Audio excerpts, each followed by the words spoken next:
284쪽에 소유권 보존 등기를 보실 건데요. 소유권 보존 등기도 무조건 출제가 된다고 보셔야 돼요. 소유권 보존 등기는 이런 거죠. 갑이 이 부동산을 소유합니다. 이 부동산을 소유하게 되는데 처음으로 소유를 하더라는 겁니다. 이 부동산을 처음으로 소유할 때 이 소유 상태를 권리로 인정하는 것이 소유권이에요. 소유 상태를 권리로 인정하는 것이 소유권인데, 이 갑이 취득한 소유권을 갑은 다른 자들로부터 보호를 받겠다는 겁니다. 보호를 받기 위해서는 다른 사람에게 공시해야 됩니다. 내가 소유권을 가지고 있으니 침해하지 말라고 공시해야 돼요. 공시하는 방법은, 부동산의 경우 공시하는 방법은 뭐죠? 등기를 갖추는 거죠. 등기를 갖춰야 됩니다. 그래서 이 갑은 자신이 취득한 소유권을 보호받기 위해서 등기소에 가서 등기를 신청하게 될 겁니다. 등기소에 가서 등기를 신청하는데 이때의 등기 이름이 소유권 보존 등기라는 겁니다. 소유권 보존 등기를 신청하게 되면 등기관은 등기를 실행해 줄 겁니다. 존재하는 소유권을 보호받기 위해서 최초로 갖추는 공시방법인 등기, 보존 등기 신청하게 될 겁니다.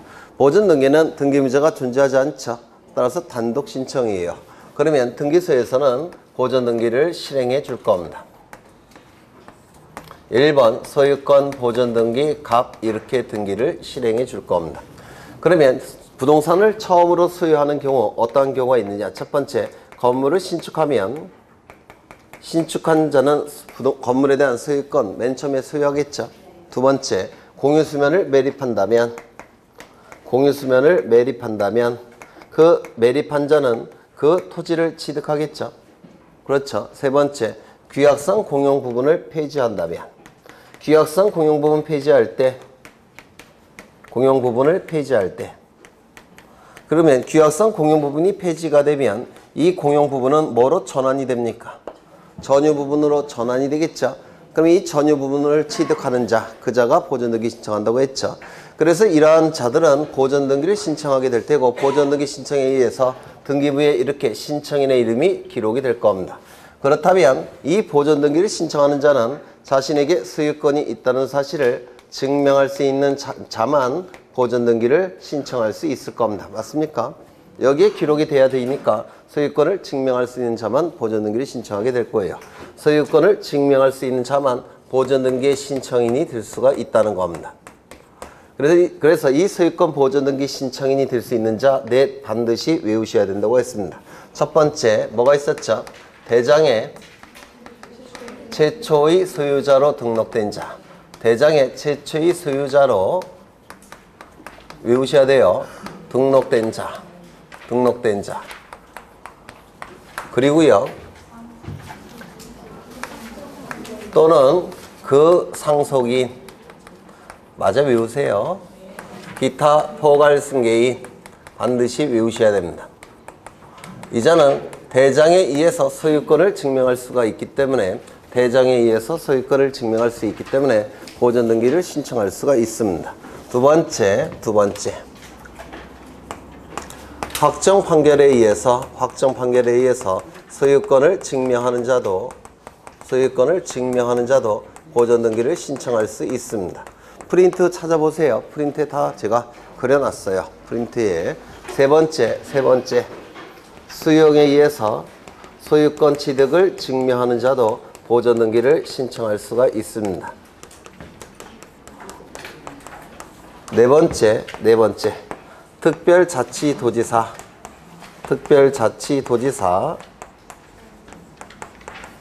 시장, 군수, 자치구청장의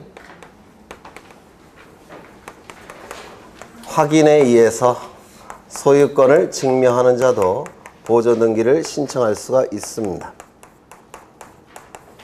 그래서 이 넷이 보존등기를 신청할 수 있다라고 말씀을 드렸어요. 그렇죠. 이때 이 첫 번째부터 요 세 번째까지는 건물에 대한 보존등기 신청도 가능하고 토지에 대한 보존등기 신청도 가능하다고 했죠. 다만 요 네 번째의 경우에는 건물에 대한 보존등기 신청은 가능하지만 토지에 대한 보존등기 신청은 허용되지 않는다라고 했습니다. 이거 기억나십니까? 기억나시죠? 그러면 이 네 번째는 왜 토지에 대한 보존등기 신청은 허용되지 않는다고 했을까요? 네? 기억 안 나실까요? 부동산은 두 가지가 있죠. 부동산은 두 가지가 있을 겁니다. 건물과 토지가 존재하죠. 건물과 토지가 존재합니다. 그런데 이 토지의 경우에는 공간정보법에 의해서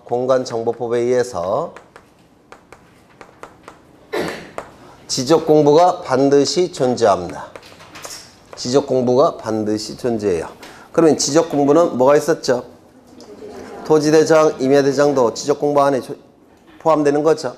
그러면 이 토지의 경우에는 지적공부, 즉 토지대장과 임야대장이 있기 때문에 구태여 이 확인서가 있을 필요가 있습니까? 없습니까? 없어요. 이거 갖고 보존등기 신청이 가능하기 때문에 그렇습니다. 그래서 이 토지의 경우에는 1번 갖고 보존등기 신청이 가능하니까 요 4번은 있을 필요가 없다는 겁니다. 맞습니까? 그런데 이 건물은 얘기가 달라져요. 건물은 건축물 허가를 받은 경우라고 한다면 건축물 대장이 존재하겠죠. 이때는 대장이 존재할 겁니다. 그런데 허가를 받지 않은 건물의 경우 이때는 건축물 대장이 존재하지 않습니다. 맞습니까? 건축물 대장이 존재하지 않습니다. 그러면 건축물 대장이 존재하지 않는데 등기는 할 필요가 있을까요? 없을까요? 무허가 건물도 재산이에요. 무허가 건물도 재산이기 때문에 다른 사람들로부터 보호받을 필요가 있죠. 따라서 보호받기 위해서 등기를 갖출 필요가 있습니다. 무허가 건물도. 그런데 대장이 없으니까 1번 갖고는 보존등기 신청할 수 없죠. 따라서 별도로 만든 게 이 확인서예요. 무허가 건물을 대비해서 만든 겁니다. 무허가 건물. 그래서 이 확인서는 건물만 필요하지 토지는 필요가 없습니다. 그러면 이 확인서는 이 건축물 대장이 존재하지 아니할 때 건축물 대장의 역할을 하는 서류가 이 확인서니까 건축물 대장과 같은 내용이 기록되어 있어야 됩니다. 그러면 건축물 대장의 내용이 뭡니까? 건축물 대장과 같은 내용이 이 허가서에, 확인서에 기록되어 있어야 돼요. 확인서에. 건축물 대장과 같은 내용이 기록되어 있어야 됩니다. 그럼 이 건축물 대장에 등록되는 내용은 뭐냐면 건축물의 표시와 소유자의 표시가 건축물 대장의 내용이에요. 그러면 이 확인서도 건축물 대장의 역할을 해야 되니까 반드시 이 확인서 안에는 뭐가 들어가 있어야 됩니까? 건축물의 표시와 소유자의 표시가 있어야지만 이 확인서로서 보존등기를 신청할 수가 있는 겁니다. 요거 이해가 되실까요? 요거 좀 암기해 두셔야 됩니다. 그 다음에 이제 요 하나씩을 보실 건데요. 이때 이 대장은 세 가지가 있겠죠. 뭐가 있습니까? 토지의 경우에는 토지대장, 임야대장. 건물의 경우에는 건축물 대장을 얘기할 겁니다. 맞습니까? 그리고 이 대장에 최초의 소유자로 등록된 자만 보존등기 신청할 수 있다라고 했습니다. 그러면 대장에는 요게 대장인데요. 대장에는 부동산 표시사항과 소유자가 등록되어 있겠죠. 토지이면 토지의 표시, 토지대장, 임야대장은 토지의 표시, 건축물 대장은 건축물의 표시. 맞습니까? 그리고 소유자가 표시되어 있을 겁니다. 이 소유자가 최초로 등록된 자가 갑입니다. 갑은 보존등기 신청할 수 있습니까? 보존등기 신청할 수 있을 겁니다. 그러면 갑으로부터 이전 등록을 받은 자는 보존등기 신청할 수 있습니까? 없습니다. 왜요?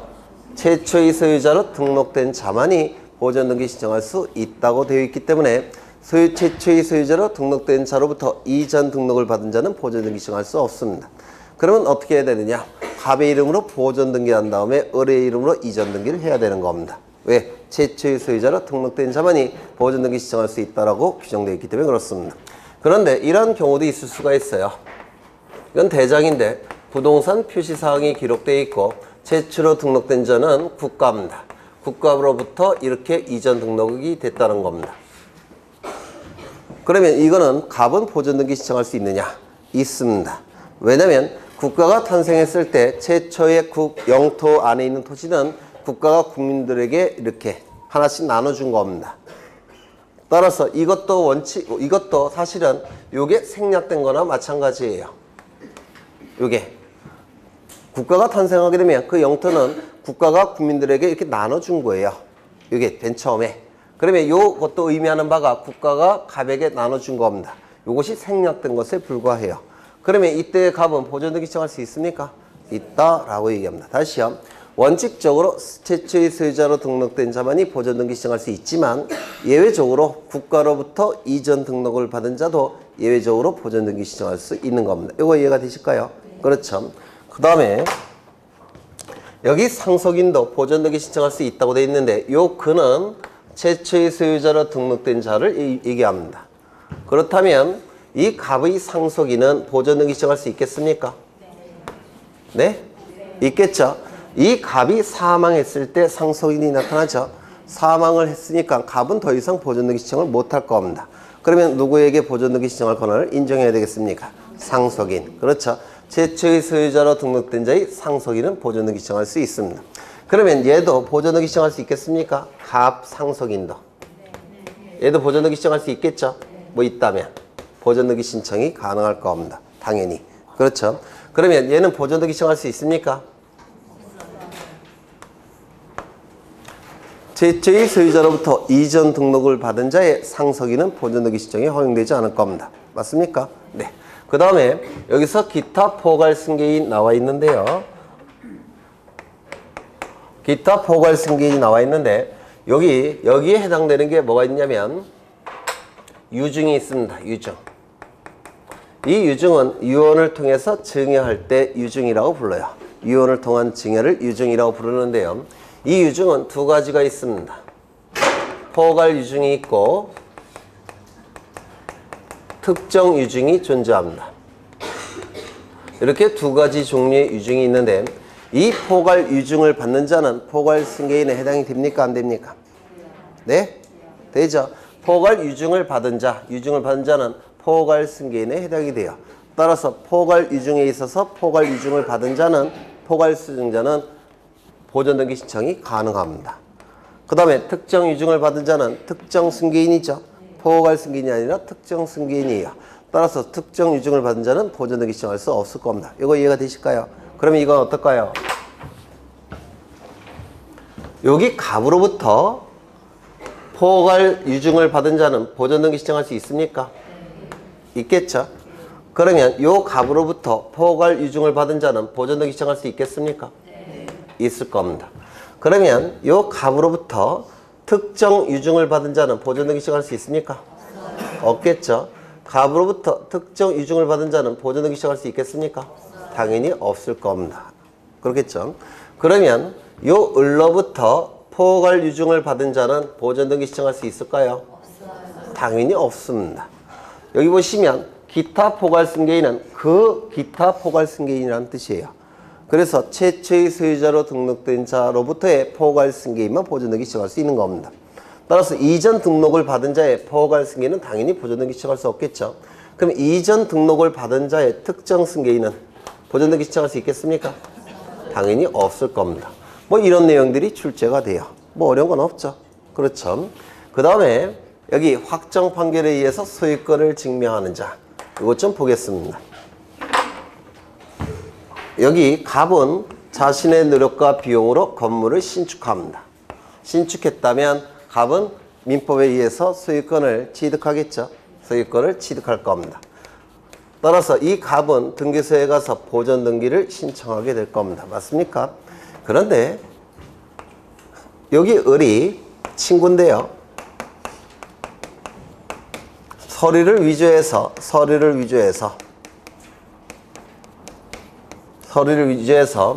대장을 만들었습니다. 대장을 만들었고 대장에 부동산 표시사항이 기록되어 있고 최초의 소유자로 을로 기록되어 있습니다. 그러면 을은 보존등기 신청할 가능성이 있을까요? 없을까요? 네? 대장을 위조했다는 얘기가 아니라 대장을 신청할 때, 지적공부에 등록을 신청할 때, 신규 등록을 신청할 때 서류를 위조해서 마치 지가 소유자인 것처럼 서류를 위조해갖고 신규 등록을 신청했다는 겁니다. 그래서 요 을의 이름으로 여기 최초의 소유자로 대장에 등록이 됐어요. 이게 위조되었다는 얘기가 아니라 이거를 신청하는 서류를 위조했다는 겁니다. 그럼 얘는 보존등기 신청할 가능성이 있습니까? 있겠죠. 대장에 최초의 소유자로 등록됐으니까 보존등기 신청할 가능성이 있습니까? 있겠죠. 그러면 이제 이 부동산에 대해서 갑과 을이 분쟁이 발생한 겁니다. 맞습니까? 그래서 이 분쟁을 해결하기 위해서 갑은 법원에 소송을 제기합니다. 소를 제기할 겁니다. 소가 제기게 되면 뭐 영수증 같은 거 다 첨부해서 소송을 제기하면 법원에서는 판결서 하나 만들어주겠죠. 판결서 하나 만들어질 겁니다. 판결서는 두 가지 내용으로 구성이 될 거예요. 주문, 이유. 이 주문은 두 줄에서 세 줄짜리로 대단히 짧다고 했죠. 이 주문의 끝 문장이 확인한다로 끝나면 무슨 판결? 확인 판결. 이행하라로 끝나면 이행 판결. 한다로 끝나면 형성 판결. 기억나십니까? 그래서 이 주문 갖고 판결의 종류가 결정이 됩니다. 주문의 끝 문장 갖고 판결의 종류가 결정이 돼요. 그런데 주문이 뭐로 끝나건 이 판결 이후에 갑이 소유자로 표시가 되어 있다면 판결 이후에 소유자로 표시되어 있다면 법원은 누구를 소유자로 인정한 겁니까? 갑을. 맞습니까? 그럼 이 판결서를 가지고 갑은 보존등기 신청할 수가 있습니다. 그것이 바로 판결에 의해서 소유권을 증명하는 자가 보존등기를 신청하는 경우예요. 그렇다면 이 소유권 신청하는 보존등기 신청하는 그 신청인은 확인 판결을 가지고 신청해야 된다. OX, X. 판결의 종류는 따지지 않습니다. 이행 판결서를 가지고 신청해야 된다. OX, X. 형성 판결을 가지고 신청해야 된다. OX, X입니다. 아무 판결이나 상관이 없습니다. 판결 이후에 소유자임이 표시되어 있다면 법원은 그 자를 소유자로 인정한 겁니다. 판결의 효력은 민사소송법에서 양쪽에 다 있어요. 다 있기 때문에 여기 뭐로 끝나건 판결 이후에 소유자임이 표시되어 있다면 그 자는 보존등기 신청이 가능합니다. 이때 조금 더 들어가면 지금 갑은 누구를 피고로 삼았습니까? 을. 그렇죠. 이 을은 서류를 위조해서 대장을 만들었기 때문에 이 을은 보존등기 신청할 가능성이 있습니까? 있죠. 보존등기 신청 가능한 자를 피고로 삼는 겁니다. 갑은 원고가 되겠죠. 보존등기 신청할 가능성이 있는 자를 피고로 삼아 판결을 받아야 돼요. 이를 뭐라고 부르냐면 피고 적격이라고 얘기합니다. 피고 적격. 문제가 좀 어렵게 나오면 이것도 출제가 될 수가 있어요. 그러면 피고 적격이 없는 자를 피고로 삼아서 판결을 받았을 때 이때는 보존등기 신청할 수 있을까요? 없을까요? 없습니다. 피고는 아무나 되는 게 아니에요. 만약에 피고 적격이라는 개념이 없다면 와이프를 그냥 피고로 삼아서 판결을 받았다고 해서 보존등기 신청할 가능성이 있겠죠. 또는 아주 친한 친구를 피고로 삼아서 판결을 받아 보존등기 신청할 가능성이 나타나게 됩니다. 이걸 막기 위해서 피고 적격이 딱 정해져야 돼요. 이게 문제가 어렵게 나오면 이것도 나올 수 있습니다. 그렇다면 을은 피고 적격이 있을까요? 없을까요? 있죠. 왜? 최초의 소유자로 등록된 자니까 피고 적격이 있습니다. 얘는 피고 적격이 있을까요? 없을까요? 네? 없습니다. 대장에 이전 등록을 받은 자는 보존등기 신청할 가능성이 없습니다. 따라서 피고 삼아봤자 그 판결은 보존등기 신청할 수 있는 판결이 아닙니다. 이거 이해가 되실까요? 그럼 얘는 어떨까요? 을의 상석이는 피고 적격이 있겠습니까? 있을 겁니다. 왜? 보존등기 신청할 가능성이 있으니까. 그렇죠. 병의 상석이는 비고 적격이 있을까요? 얘가 안 되니까 얘도 안 되는 겁니다. 그러면 을의 포괄 유증을 받은 자는 피고 적격이 있겠습니까? 있을 겁니다. 병으로부터 포괄 유증을 받은 자는 피고 적격이 있겠습니까? 없습니다. 왜? 보존등기 신청할 가능성이 없기 때문에 그렇습니다. 이거 이해가 되실까요? 그러면 국가로부터 을이 이전 등록을 받았다면 을은 피고 적격이 있겠습니까? 있겠죠? 네, 이것도 피고 적격이 있다라고 얘기합니다. 그래서 보존등기 신청할 가능성이 있는 자가 바로 피고 적격이 있는 자예요. 그 자를 피고로 삼아 보존등기를 신청해야 됩니다. 이거 이해가 되실까요? 피고 적격은 결국은 저거랑 똑같은 거예요. 저거. 좀 어려운 거 하고 있습니다. 그럼 이건 어떨까요?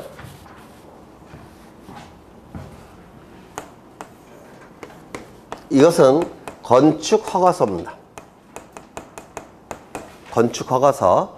건축허가서에는 건축물의 표시가 나와 있을 테고 건축주가 나올 겁니다. 즉 건축주를 건축허가명인이라고 불러요. 건축허가명인, 건축주 이렇게 부릅니다.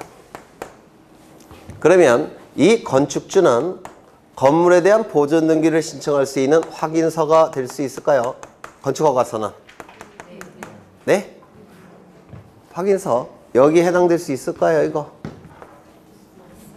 건축허가서는 이 확인서가 되기 위해서는 건물이 일단 완성이 되고 완성된 상태에서 소유자가 있어야 돼요. 근데 이 건축허가서는 건물이 완성된 후입니까? 완성되기 전입니까? 건물을 올리기 전에 먼저 미리 허가를 받는 거죠. 건물이 완성된 이후에 작성되는 게 아니죠. 따라서 이건 확인서가 될 수가 없습니다. 또한 이 건축주, 건축허가 명의는 소유자입니까? 아니에요. 우리나라에서는 남의 이름을 빌려다가 허가서 작성하는 경우가 대단히 많습니다. 그래서 이 건축주나 건축허가 명의서는 소유자가 아닙니다. 아닐 가능성이 대단히 높기 때문에 그렇습니다. 그럼 이 건축허가서의 건축주를 피고로 삼아 판결을 받아서 보존등기 신청할 수 있을까요? 없을까요? 없습니다. 왜? 보존등기 신청이 가능한 자가 아니기 때문에 그렇습니다. 이거 이해가 되실까요? 될 리가 없는데 이렇게 어려운 걸. 네. 그 다음에 수형은 나중에 보실 거고요. 이 정도 보시면 대부분 보는 겁니다. 그러면 이제 책을 좀 보겠습니다. 284쪽을 보시면 보존등기의 의의가 나와 있는데요. 여기서도 출제될 게 있는데 1번을 보죠. 1번. 소유권 보존등기는 소유권을 창설하는 등기입니까? 아니죠. 이미 취득한 소유권을 다른 자들로부터 보호받기 위해서 하는 등기죠. 따라서 소유권 보존등기는 권리를 창설하는 등기가 아닙니다. 이거 이해가 되실까요? 네. 두 번째. 이 보존등기는 원칙이 이미 신청이 원칙이죠. 맞습니까? 등기는 이미 신청이 원칙이라고 했죠. 당사자가 신청하는 것이고 당사자도 이미 신청이 원칙이라고 했습니다. 그럼 이미 신청은 등기를 신청하고 싶을 때 신청하는 것이고 등기를 신청하기 싫으면 신청하지 않아도 상관이 없습니다. 따라서 미등기 부동산이 존재하는 겁니다. 그래서 그렇죠. 보존등기를 신청하고 싶으면 신청하는 것이고 보존등기 신청하기 싫으면 안 해도 그만입니다. 그래서 미등기 부동산이 우리나라에 많이 존재합니다. 그러면 갑은 건물을 신축합니다. 그러면 갑은 소유권을 취득하겠죠. 이 취득한 소유권을 보호받기 위해서 갑은 보존등기를 신청하게 될 겁니다. 맞습니까? 그런데 반드시 신청해야 됩니까? 그건 아니에요. 하고 싶을 때, 신청하고 싶을 때 신청하는 것이고 신청하기 싫을 때는 신청 안 해도 상관이 없습니다. 이미 신청이 원칙이기 때문에 그렇습니다. 그런데 예외적으로 보존등기를 신청할 의무가 부과되는 경우가 있습니다. 부동산등기 특별조치법에서 언제 의무가 부과되느냐면 이 부동산에 대해서 갑만 이해관계인이 존재하는 게 아니라 다른 사람도 이해관계인이 존재할 때 그때는 갑은 보존등기 신청해야 됩니다. 누구를 위해서? 을을 위해서. 그렇죠. 갑 혼자만 있을 때는 보존등기 신청하고 싶을 때 신청하는 것이고 신청하기 싫으면 안 해도 그만입니다. 하지만 그 부동산에 대해서 또 다른 이해관계인이 존재한다면 그 이해관계인을 위해서 보존등기를 신청해야 됩니다. 이거 이해가 되실까요? 그렇다면 갑이 건물을 완성했습니다. 건물이 완성이 됐다면 이제 대장이 만들어지겠죠. 건축물 대장이 만들어질 겁니다. 그러면 이제 보존등기 신청이 가능하겠습니까? 보존등기 신청이 가능할 겁니다. 이 상태에서 갑은 을과 매매계약을 체결합니다. 소유권 이전 등기까지 이루어지면 갑이 가진 소유권은 을의 소유권으로 변동이 될 겁니다. 그러면 을 명의로 등기가 이루어지기 위해서는 먼저 등기부가 있어야 되죠. 등기부를 만드는 것은 보존등기인데요. 보존등기 누가 신청해야 되는 겁니까? 갑이. 그런데 이때도 보존등기 신청 여부를 갑의 자유의사에 맡겨놓을 수 있습니까? 없습니다. 누구 때문에? 을 때문에. 그렇겠죠? 그러면 시간이 이렇게 흘러간다고 할 때 이 시점은 건물이 완성이 돼서 보존등기 신청이 가능한 시점입니다. 그 이후에 갑과 을 사이에 매매계약을 체결했다는 겁니다. 그러면 요 시점부터 누가 나타납니까? 을이 나타납니다. 그러면 을을 위해서 이제 값은 자유의사에 맡겨놓을 수 없습니다. 그렇죠? 따라서 요 시점부터 60일 이내에 값은 보존등기를 신청해야만 됩니다. 보존등기를 신청해야 됩니다. 누구를 위해서? 을을 위해서. 그래서 이 기간 동안에 등기부가 만들어지면 이제 을의 이름으로 이전 등기를 할 수가 있을 겁니다. 이거 이해가 되실까요? 네. 그러면 보존등기 신청이 먼저 가능하고 그 다음에 이해관계인이 나타난다면 이해관계인이 나타난 시점부터 60일 이내에 이해관계인을 위해서 등기를 신청해야만 됩니다. 이거 이해가 되실까요? 네. 두 번째, 이걸 위에다가 그렸어야 되는데 갑은 건물을 짓고 있는 도중에 있습니다. 건물을 짓고 있는 도중에 있다면 건물이 완성되지 않았기 때문에 보존등기 신청 자체가 불가능할 겁니다. 맞습니까? 이 상태에서 갑은 을과 매매계약 체결할 수 있습니까? 우리 민법에 의하면 네? 있습니다. 사적자치 원칙상 103조 104조에만 반하지 않는다면 네, 당연히 매매계약 체결이 가능합니다. 매매계약을 먼저 체결한 다음에 이제 건물을 완성했다는 겁니다. 누가? 갑이. 그러면 이제 보존등기 신청이 가능합니까?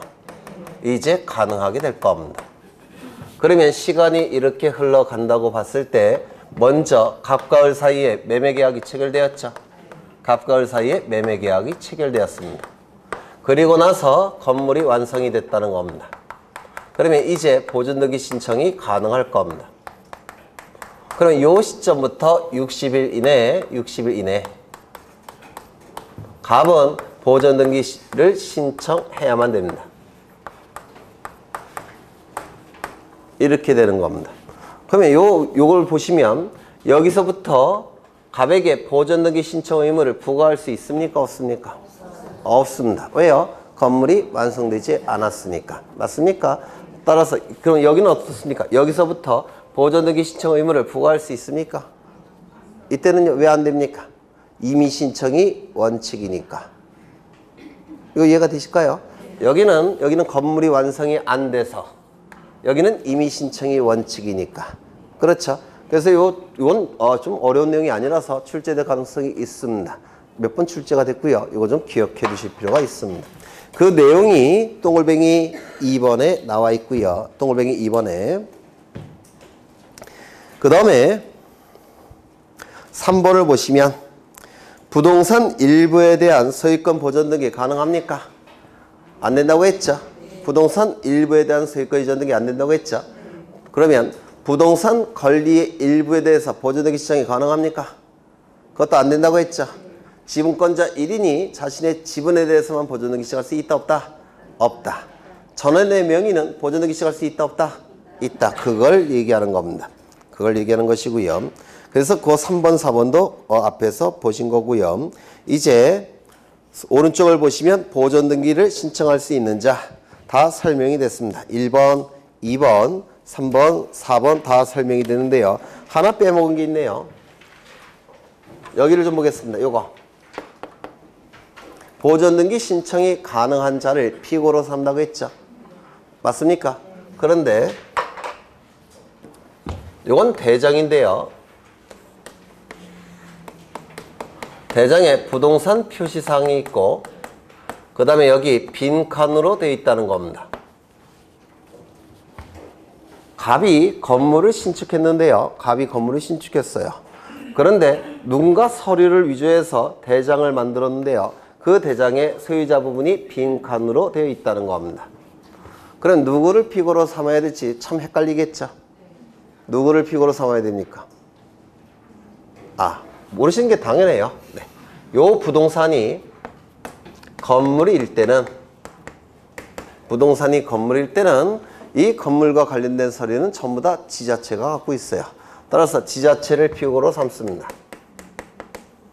이 부동산이 토지일 때는 이 토지는 통치권이 미치는 공간적 범위죠. 맞습니까? 따라서 통치권 행사자인 국가를 피고로 삼아야 됩니다.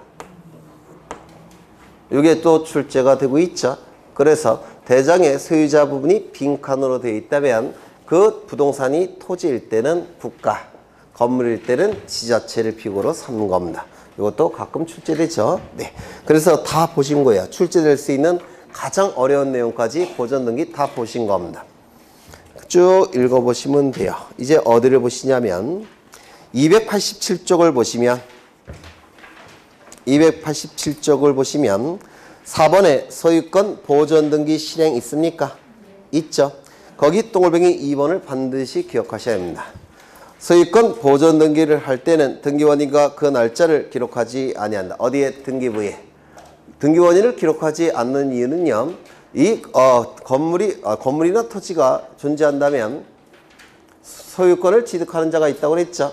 가장 대표적인 경우 저기 세 가지를 제가 언급을 했는데 저기 맨 앞에 건물의 신축, 공유수면 매리 또는 규약성 공용부분 폐지. 근데 저것만 있는 게 아니에요. 저것만 있는 게 아닙니다. 따라서 소유권 취득 원인은 너무나도 다양해서 너무나도 종류가 다양해서 특정 짓기가 어려울 때가 있습니다. 그래서 등기원인을 기록하지 않습니다. 꼭 기억하셔야 돼요. 소유권 보전 등기는 등기원인을 등기부에 기록하지 않습니다. 너무나도 다양하니까. 이거 이해가 되실까요? 또한 날짜도 너무나도 불투명합니다. 불분명해요. 따라서 등기원인 날짜도 기록하지 않습니다. 이거 꼭 기억하셔야 됩니다. 소유권 보전 등기는 등기원인이 너무 다양해서 기록하지 않고 등기원인 날짜도 너무나도 불분명해서 기록하지 않습니다. 이거 꼭 기억하셔야 돼요. 그렇다면 신청정보에 소유권 보전 등기 신청정보에 등기원인과 그 날짜가 기록될까요? 안 될까요? 안 될 겁니다. 이거 이해가 되실까요? 그러면 거기 위에 3번을 보시면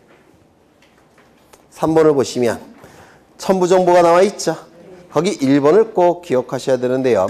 소유권 보전 등기를 신청하는 경우 등기 신청 조항 제65조 제1항부터 1호부터 4호까지를 신청 정보의 내용으로 등기소에 제공해야 된다 이렇게 돼 있죠. 이 1호는 뭐냐면 이걸 1호라고 불러요. 이거 1호예요. 65조 제1호. 이것에 의해 보전 등기를 신청하는 것인지 65조 제2호. 이것에 의해 보전 등기 신청하는 것인지 65조 제3호. 이것을 가지고 보전 등기 신청하는 것인지 65조 제4호. 이것에 근거해서 보전 등기 신청하는 것인지 그 근거 조항을 기록해야 됩니다. 이거 기억하셔야 되고요. 더 중요한 게 오른쪽이에요. 등기원인과 날짜는 신청 정보의 내용으로 등기소에 지정할 필요가 있다 없다? 없다. 왜요? 등기부에 기록하지 않으니까. 그렇죠. 그래서 이거 좀 기억해 두셔야 되고요. 그 다음에 직권에 의한 보전 등기 보겠습니다. 직권에 의한 보전 등기. 이거 본 것 같기도 하고.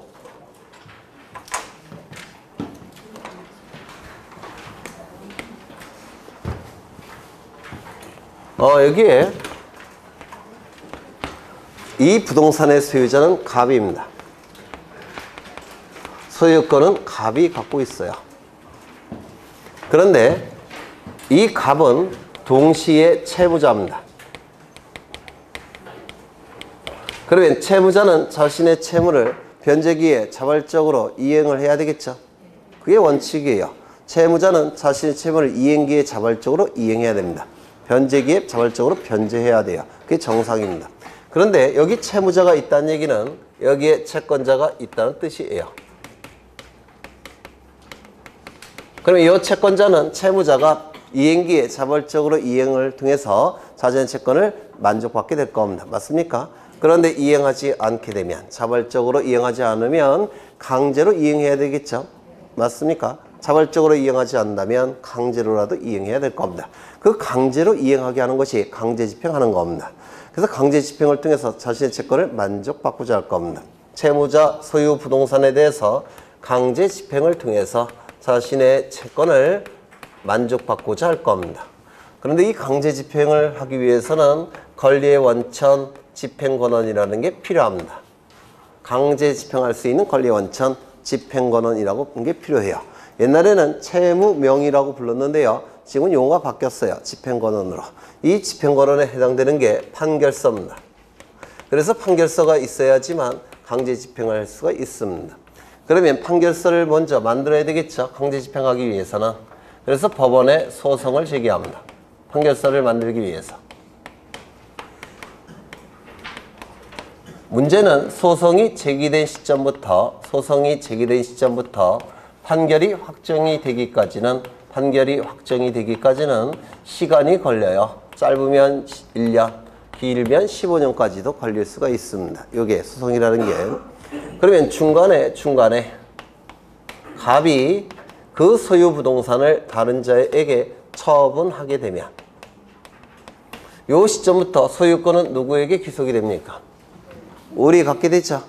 그러면 갑이 을에게 그 부동산을 처분하게 되면 즉 매매계약을 체결하고 이전 등기까지 하게 되면 확정 판결이 있다고 하더라도 받았다고 하더라도 강제집행 들어올 수 있습니까? 없게 돼요. 왜? 더 이상 채무자 소유 부동산이 아니라 다른 자 소유 부동산이기 때문에 그렇습니다. 맞습니까? 그러면 이 채권자 입장에서는 채무자가 그 소유 부동산을 다른 자에게 처분을 못하도록 해야 될 겁니다. 그렇겠죠? 처분을 못하도록 하는 것을 멋있게 표현하면 채무자가 그 소유 부동산을 계속 가지고 있도록 해야 되겠다는 겁니다. 보존한다 이런 용어를 써요. 그래서 가지고 있도록 보존시키도록 소송을 제기해야 됩니다. 이를 보존소송이라고 불러요. 이 보존소송은 두 가지가 있는데요. 가압류 신청 또는 처분금지 가처분 신청, 이 두 가지를 보존소송이라고 부릅니다. 이 가압류 신청, 처분금지 가처분 신청은 어떠한 차이가 있느냐면 요 A가 가진 채권이 금전 채권일 때 이때는 가압류 신청을 하게 됩니다. 가압류 신청을 통해서 가압류 채권자는 강제집행은 어떻게 하냐면 강제경매 절차로 넘깁니다. 강제경매 절차로 넘어가면 매각대금, 매수대금, 경락대금이 있죠. 그 경락대금으로부터 순위에 맞춰서 배당을 받아가는 방법으로 강제집행을 하는 겁니다. 이 처분금지 가처분 신청은 이 채권자가 가진 채권이 금전 이외의 채권일 때 이때 처분금지 가처분을 보존소송으로 제기하는 겁니다. 그러면 이 처분금지 가처분은 어떻게 강제 집행하냐면 판결서를 만들어졌을 때 경매 절차로 넘기는 게 아니에요. 강제로 뺏어가는 겁니다. 이게 강제 집행의 방법이 달라요. 이거는 금전 채권이니까 경락대금으로부터 배당받아갈 수 있죠. 이건 금전 이외의 채권이니까 경락대금으로부터 뭐 어떻게 할 수 없죠. 따라서 이거는 권리를 뺏어가는 겁니다. 처분금지 가처분은 강제 집행의 방법이 다릅니다. 여기까지 이해가 되셨을까요? 그러면 이제 소송을 제기하면서 가압류를 신청하는 경우도 있을 테고 보존소송으로 처분금지 가처분, 이건 너무 기니까 보통 이걸 생략해요. 그래서 가처분을 신청하는 경우도 있을 겁니다. 이거를 보존소송이라고 불러요. 그리고 이걸 뭐라고 부르냐면 본안소송이라고 부릅니다. 본래의 안건인 소송이라고 해서 본안소송. 본래의 안건이 뭡니까? 강제 집행하기 위해서 판결서 만들어내는 거죠. 그래서 이걸 본안소송이라고 부릅니다. 본래의 안건인 소송, 판결서 만드는 소송. 그런데 이 보존소송은 법원에서 금방 결정을 해줍니다. 이 갑이 을에게 처분하기 전에 후딱 결정해야 되겠죠. 그래서 긴급성을 요하기 때문에 이건 2, 3일이면 결정이 나와요. 그래서 법원에서는 금방 결정해 줍니다. 결정이 됐다면 이제 이 을에게 피해가 발생하지 않도록 공시해야 되겠죠. 그래서 이 가압류 결정, 처분금지 가처분 결정이 이루어지면 등기소에 촉탁합니다. 가압류 등기, 가처분 등기는 등기소에 촉탁하게 돼요. 그럼 이 가압류 등기, 이 가처분 등기는 법원의 촉탁에 의한 등기입니다. 실행되는 등기가 법원의 촉탁이면 원칙이 말소도 법원의 촉탁입니다. 말소가 법원의 촉탁이면 회복도, 말소 회복도 법원의 촉탁이에요. 이거 좀 기억하죠? 실행되는 방법과 말소되는 방법과 말소 회복되는 방법은 같은 방법이 원칙입니다.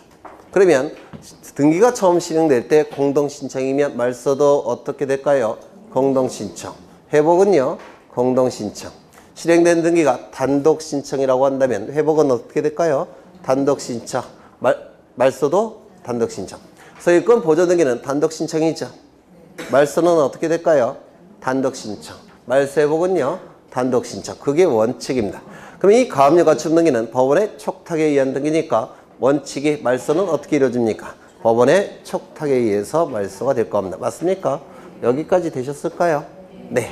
그러면 이제 가압류 등기, 가처분 등기가 이루어지게 되는데 여기서 금지라는 용어는 쓰고 있죠. 처분하는 것을 금지시키는, 처분할 것을 금지시키는 임시의 법원의 처분 아닙니까? 금지라는 용어를 쓰고 있습니다. 다만 금지의 효력이 있을까요? 없을까요? 없습니다. 이유는 요 A가 100% 승소 판결을 받는다는 보장은 없습니다. 그런데도 불구하고 이걸 금지시켜버리면 A에게 너무 큰 손실이 발생합니다. 따라서 금지의 의미는 없고 제한의 효력이 있다 이렇게 얘기합니다. 그래서 이 가압류 가처분 등기는 처분 제한의 등기 이렇게 얘기를 하는 겁니다. 처분 금지의 등기가 아니라 처분 제한의 등기라고 얘기를 해요.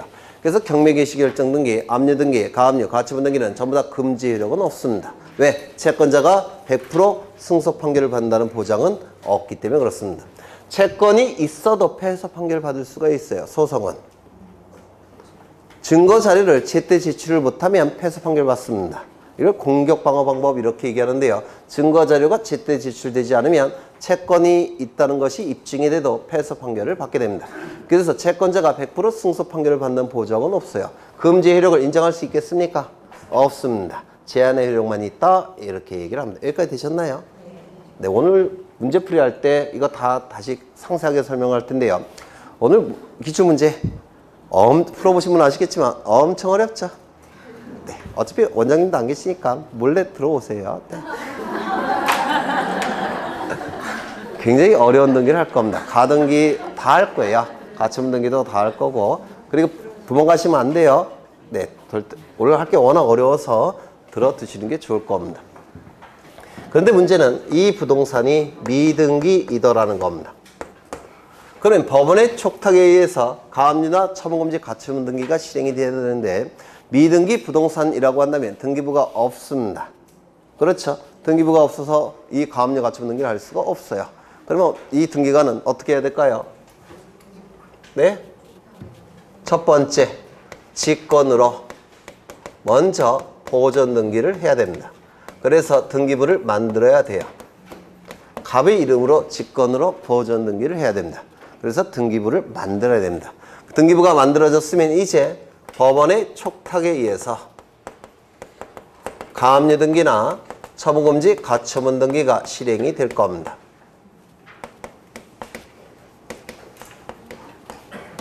그 직권 보존 등기가 여기서 나타나게 됩니다.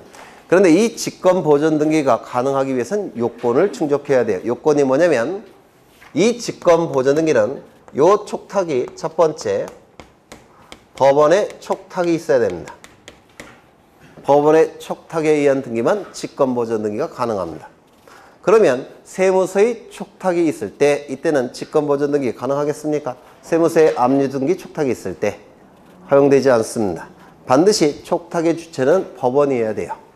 세무서의 촉탁 갖고는 불가능합니다. 이거 기억하셔야 되고요. 두 번째 소유권에 관한 처분 제한 등기에 촉탁이 있어야 됩니다.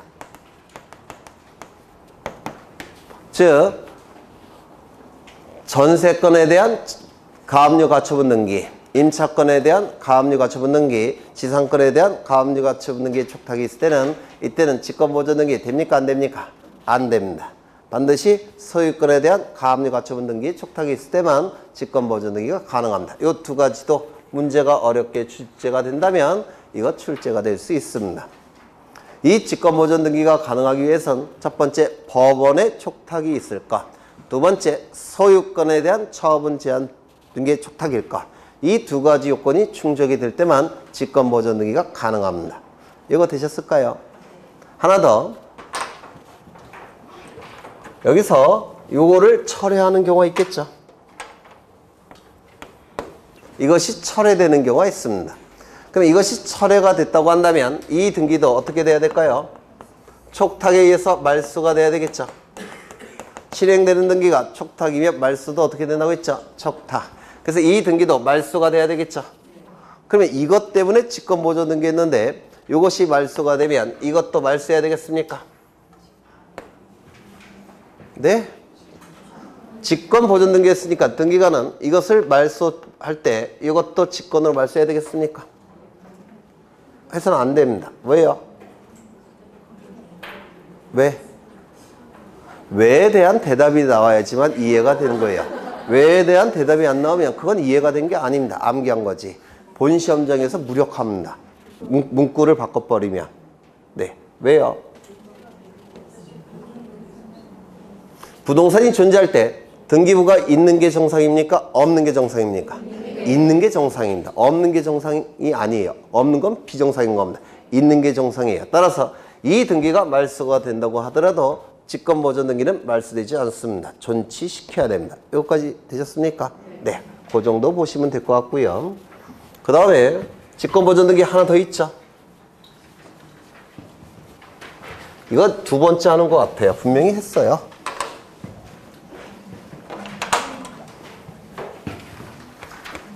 요거는 주택 아니면 상가 건물입니다. 주택 아니면 상가 건물인데 주택 상가 건물 하면 무슨 법이 떠올라셔야 됩니까? 임대차 보호법. 민법에서 하셨죠? 네. 확인하겠습니다. 갑은 을과 저도 이거 두 번째 하는 거예요. 확인해도 되겠죠? 네. 임대차 계약을 체결합니다. 임대차 계약이 체결되면 요 임대차 계약은 임차권이 물건이 아니라 채권이죠. 따라서 계약이 성립되면 임차권이 발생할 겁니다. 그러면 이때 이 임차권에 대항력을 부여하기 위해서는 임차권 등기가 되면 되겠죠. 임차권 등기는 두 가지가 있어요. 우리 등기법에서는 임차권 등기를 둘로 나누는데요. 첫 번째 임차권 설정 등기, 그리고 임차권 등기. 이렇게 둘로 나눕니다. 설정은 만들 설자에 정할 정자를 쓰죠. 그래서 임차권을 만들어주는 등기, 즉 갑과 을이 공동 신청을 통해서 하는 임차권 등기, 이를 임차권 설정 등기라고 부르고요. 우리 등기법에서, 민법에서 약간 다르게 부를 겁니다. 갑과 을이 등기소에 가서 등기를 신청하는 임차권 설정 등기라는 게 있고요. 두 번째는 법원의 촉탁에 의해서 이루어지는 임차권 등기가 있습니다. 이걸 그냥 임차권 등기라고 불러요. 어떤 차이가 있냐면 임차권 설정 등기는 등기의 효력이 언제 발생합니까? 접수 시. 따라서 대항력도 언제 발생합니까? 접수 시점부터 발생합니다. 하지만 이 법원의 촉탁에 의한 임차권 등기는 이거는 기존의 대항력이 유지가 됩니다. 그래서 접수 시점이 아니에요. 더 이전에 발생합니다.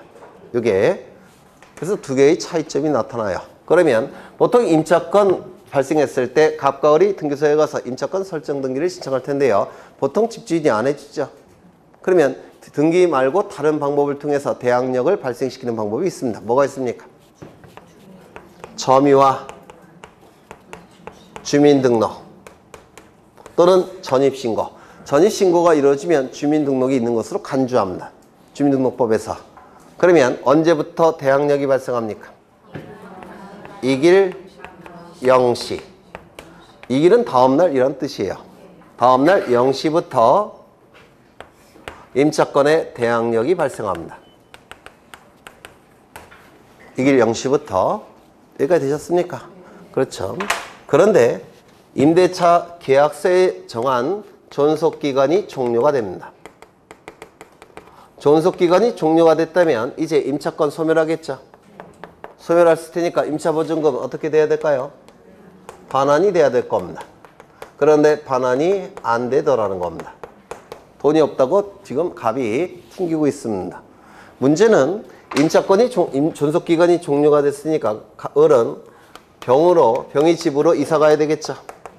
맞습니까? 그러면 이 병의 집에 대해서 임대차 계약을 체결할 테고 병가 그럼 여기서도 임차권의 대항력을 발생시키기 위해서는 이쪽에 점유해야 되고 전입신고해야 되겠죠. 주민등록 갖춰야 되겠죠. 그러면 이쪽 부동산을 점유하게 되면 여기는 어떻게 됩니까? 점유 상실. 그 다음에 이쪽에 주민등록을 갖추게 되면 주민등록 이탈. 그러면 이쪽으로 이사 가게 되면 대항력은 어떻게 됩니까? 상실될 수밖에 없어요. 그런데 문제는 대항력이 있을 때도 보증금이 반환되지 않았는데 이사가는 바람에 대항력이 상실된 상태로 간다면 보증금 반환받을 가능성은 더 떨어집니다. 맞습니까? 그러면 이 대항력을 유지시키고 이사를 가야 되는데 유지시키는 방법은 등기를 갖추는 겁니다. 맞습니까? 그럼 임차권 설정 등기와 임차권 등기 두 가지가 있는데요. 이 임차권 설정 등기, 즉 갑과 을이 하는 공동신청을 통해서 하는 임차권 설정 등기는 접수 시점부터 효력이 발생하니까 대항력 다 상실합니다. 기존의 대항력은 상실하고 접수 시점부터 다시 발생해요. 맞습니까? 그런데 요 법원의 촉탁에 의해서 이루어지는 요 임차권 등기는 기존의 대항력을 유지시킵니다. 그럼 어느 걸 해야 되겠습니까? 네, 아래쪽을 해야 돼요. 이거 이해가 되실까요? 그러면 이 을은 법원에 신청하는 겁니다. 정확한 용어는 임차권 등기 명령에 의한 임차권 등기라고 불러요. 임차권 등기 명령에 의한 임차권 등기를 신청하는 겁니다. 너무 기니까 이걸 생략한 거예요. 이게 아니지. 이걸 생략한 겁니다. 임차권 등기 명령에 의한 임차권 등기를 신청하는 겁니다. 그러면 법원에서는 결정을 해줄 겁니다. 결정이 됐다면 이 법원에서, 왜 신청이야, 법원. 네. 그러면 이제 등기소에 임차권 등기 명령에 의한 임차권 등기를 촉탁합니다. 요거 반드시 외우셔야 돼요. 왜냐면 정식 용어는 임차권 등기 명령에 의한 임차권 등기라고 했죠. 여기 등기 명령이라는 용어를 쓰고 있기 때문에 명령에 의한 등기인 것처럼 보입니다. 그래서 출제를 합니다. 명령에 의한 등기가 아니라 뭐라고요? 촉탁에 의한 등기입니다. 그러면 문제가 뭐냐면 이게 미등기이더라는 겁니다. 미등기라고 한다면 등기부가 있습니까? 없습니까? 없어요. 등기부가 없으니까 법원의 촉탁에 의한 임차권 등기를 할 수가 없습니다. 그러면 이 등기소에 있는 등기관은 어떻게 해야 될까요? 먼저 직권으로 보전 등기를 해서 등기부를 만든 다음에 그리고 나서 법원의 촉탁에 의한 임차권 등기를 실행해야 될 겁니다. 여기도 직권보전 등기가 나타납니다. 그래서 직권보전 등기 두 가지를 기억하셔야 돼요. 요것과 요거 두 가지가 존재합니다. 요 직권보전 등기 이제 등기가 실행이 됐습니다. 을의 이름으로 임차권 등기가 실행이 됐습니다. 그러면 이 임차권 등기 명령을 신청하기 위한 요건이 있을 텐데 요건 암기하셔야 됩니다. 뭡니까? 임차권 등기 명령을 신청하기 위한 요건 뭐예요? 이거예요. 괜히 안 써놨겠죠. 이게 요건이에요. 존속기간이 종료됐음에도 불구하고 보증금이 반환되지 않았을 때 임차권 등기 명령을 신청할 수가 있습니다. 이거 민법에서 하셨죠? 네, 민법에서 하신 거예요. 그 다음에 이 임차권 등기를 가지고 있는 걸 이용해서 A에게 임차권을 양도할 수 있느냐, 즉 이전 등기할 수 있느냐, 임차권 이전 등기 또는 전대차 계약을 체결하고 전대차 등기를 할 수가 있느냐, 있습니까? 없습니까? 민법에서 하셨다면서요? 있어요? 힌트. 민법 공부 열심히 하셔야 돼요. 존속기간이 종료됐습니다. 오늘 임차권이 있습니까? 없습니까? 없어요. 그럼 이 임차권 등기의 의미는 뭐냐면 이 임차 보증금을 담보하는 기능만 수행하는 겁니다. 요게 용익적 권리로서의 임차권은 소멸했고요. 담보적 기능만 수행하게 됩니다. 요거 이해가 되실까요? 그러면 이 임차권 양도할 수 있습니까? 불가능합니다. 전대차 계약 체결할 수 있습니까? 불가능합니다. 따라서 임차권 등기 명령에 의한 임차권 등기가 이루어졌을 때는 임차권 이전 등기, 전대차 등기는 29조 제2호 사건이 등기할 것이 아닌 경우에 해당돼서 각하가 나올 겁니다. 요거 이해가 되실까요? 네. 하나 더 있죠. 민법에서 출제되는 거.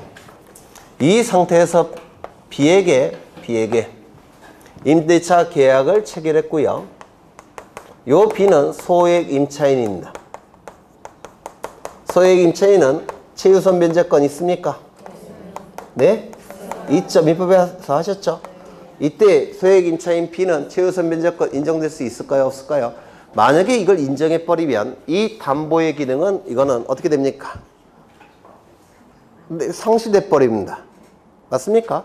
따라서 임차권 등기 명령에 의한 임차권 등기가 실행이 됐을 때는 최우선 변제권 인정되지 않습니다. 얘를 우선시켜야 되기 때문에 그렇습니다. 이거 이해가 되실까요? 네, 이게 다 출제가 되는 것들이죠. 민법과 등기법에서. 그러면 책을 보겠습니다. 이거 두 번째 하는 것 같은데 287쪽에 직권에 의한 보존 등기에서 첫째 줄 집행법원으로부터 처분 제한의 등기라는 문구 있습니까? 그때만 직권보존 등기한다고 했죠. 즉 법원의 촉탁일 것. 그 다음에 소유권에 대한 처분 제한 등기 촉탁일 것. 요 두 가지를 반드시 외우셔야 돼요. 여기 나와 있죠. 집행법원 소유권의 처분 제한. 안 나와 있어요? 나와 있죠. 집행법원은 뭐냐면 이 법원은 두 가지 종류가 있는데요. 수소법원이라는 것과 집행법원이라는 게 있습니다. 이렇게 두 가지 종류의 법원이 있어요. 수소법원은 뭐냐면 소송을 받는 법원이라고 해서 판결서를 만들어내는 법원이 수소법원이에요. 집행법원은 강제 집행을 담당하는 법원. 이렇게 두 가지 종류의 법원이 있습니다. 그럼 이 처분 제한 등기 촉탁은 이거는 집행법원이 하는 겁니다. 강제 집행과 관련되어 있기 때문에. 그래서 여기서 뭐 시험과는 관련 없지만 그러니까 이 소제기하는 이 법원과 보전소송을 제기하는 법원은 달라요. 사실은. 요거는 수소법원, 요거는 집행법원 이렇게 달라집니다. 사실은. 네. 넘어가겠습니다. 그 다음에 288쪽을 보시면 288쪽을 보시면 거기 디귿이 나와 있죠. 리을이 나와 있습니까? 리을은 설명을 드렸고요. 리을은 디귿이 출제가 안 될 줄 알았는데 나쁜 놈들이 출제했어요. 네, 작년에. 그래서 이것 좀 보겠습니다.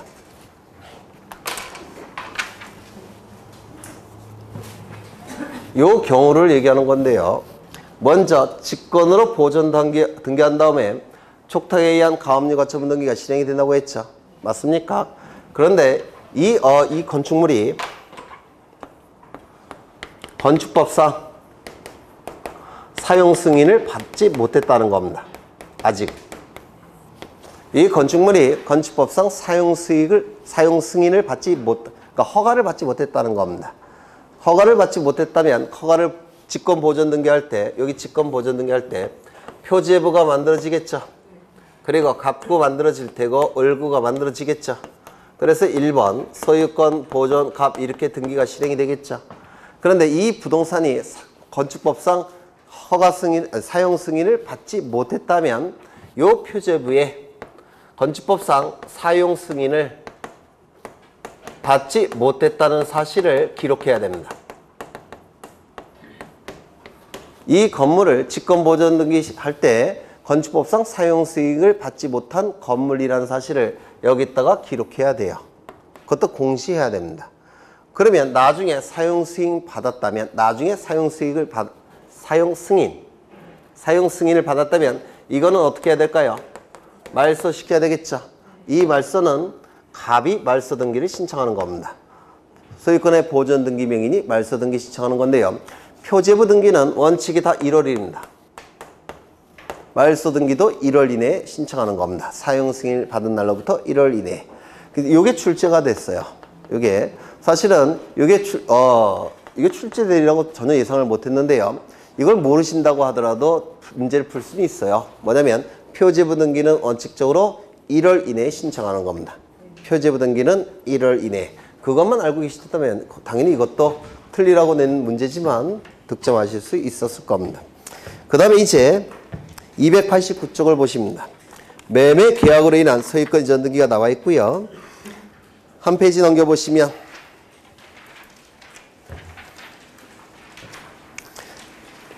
A, B 나와 있고요. 니은을 보시죠. 미등기 부동산 소유권 보존 등기 신청 의무 지금 방금 설명을 드렸는데 기억나십니까? 다시요. 보존 등기 신청이 먼저 가능하고 계약이 체결되었다면 어느 시점부터 60일 이내? 계약 체결 시점부터 60일 이내.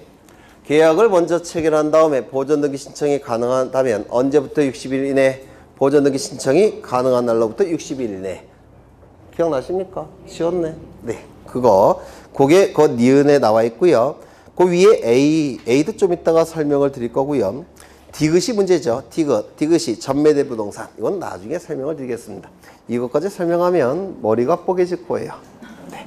이건 나중에 설명을 드리고요. 잠시 쉬었다가 A 설명을 드릴 거고요. 그 다음에 네, 잠시 쉬겠습니다.